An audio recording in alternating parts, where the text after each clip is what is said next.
কবিতা বীর শহীদ আবু সাহিদ। লিখেছেন আল আমিন মিয়া ইমন। মায়ের মন কেমন কেমন করে, আবু সাহিদ কখন আসবে ঘরে। বলেছিল 10টা বাজার আগেই ফিরবে বাড়ি, সেই অপেক্ষায় মা বারে বারে দেখে ঘড়ি। এমন সময় আসলো আবু সাহিদের ফোন।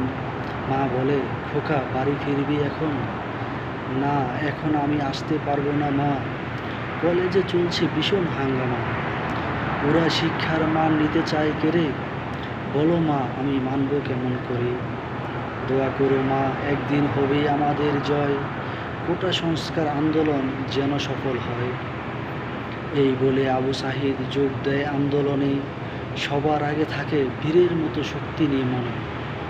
বুকটা পেতে পুলিশকে বলে, নে ভাই গুলি কর, কিন্তু সে জানতো না পুলিশ যে রাজাকারের বংশধর। পুলিশ সত্যি সত্যি তার বুকে দিল গুলি করে, একটি নয় দুটি নয় 4-5টা গুলি মারে।